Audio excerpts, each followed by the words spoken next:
एक समय की बात है। एक राज्य में राजा राज्य करता था। उसकी केवल एक ही आंख है और एक ही पैर था। इन कमजोरियों के बाद भी वह एक कुशल, दयालु और बुद्धिमान शासक था। उसके शासन में प्रजा बहुत खुशहाल जीवन व्यतीत कर रही थी। एक दिन राजा अपने महल के गलियों में टहल रहा था। उसका दृष्टि गलियों की दीवार पर लगे चित्रों पर पड़ी। ये चित्र उसके पूर्वजों के थे। उन चित्रों को देखकर राजा के मन में विचार आया कि भविष्य में जब उसके उत्तराधिकारी महल के उस गलियारे में टहलेंगे तो उन चित्रों को देखकर अपने पूर्वजों का स्मरण करेंगे। राजा का चित्र अब तक उस दीवार पर नहीं लगा था। अपनी शारीरिक अक्षमताओं के कारण वह नहीं जानता था कि उसका चित्र कैसा दिखेगा, लेकिन उस दिन उसने सोचा कि उसे भी अपना चित्र उस दीवार पर लगवाना चाहिए। अगले दिन उसने अपने राज्य में सबसे अच्छे चित्रकारों को दरबार में आमंत्रित किया। दरबार में उसने घोषणा की कि वह महल में लगवाने के लिए अपने सुंदर चित्र बनवाना चाहता है। जो उसका सुंदर चित्र बना सकता है वह चित्रकार आगे आए। चित्र जैसा बनेगा वैसे ही उस चित्रकार को इनाम दिया जाएगा। दरबार में उपस्थित चित्रकार अपनी कला में निपुण थे, लेकिन राजा की घोषणा सुनने के बाद वे सोचने लगे कि राजा तो काना और लंगड़ा है, ऐसे में उसका सुंदर चित्र कैसे बना पाएगा। चित्र सुंदर नहीं दिखा तो हो सकता है राजा क्रोधित होकर उन्हें सजा दे दे। यह विचार किसी को आगे आने का साहस नहीं दे सका। सब कोई न कोई बहाना बनाकर वहाँ से चले गए। मात्र एक युवा चित्रकार वहाँ खड़ा रहा। राजा ने उससे पूछा, क्या तुम मेरा चित्र बनाने को तैयार हो? युवा चित्रकार ने हामी भर दी। राजा ने उसे अपना चित्र बनाने की आज्ञा दे दी। अगले ही दिन युवा चित्रकार ने राजा का चित्र बनाने में जुट गया। कुछ दिनों के बाद चित्र बनकर तैयार हो गया। जब चित्र दिखाने के समय आया तो दरबार में दरबाजी सहित वे सभी चित्रकार भी उपस्थित हुए, जिन्हें राजा के चित्र बनाने से इनकार कर दिया था।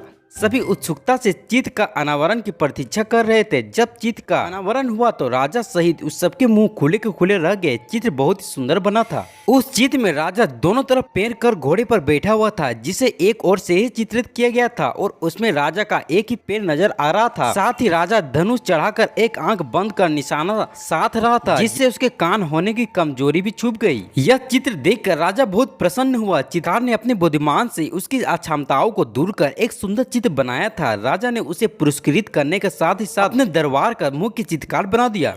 दोस्तों, जीवन में आगे बढ़ना है तो हमें सदा सकारात्मक सोच रखना चाहिए।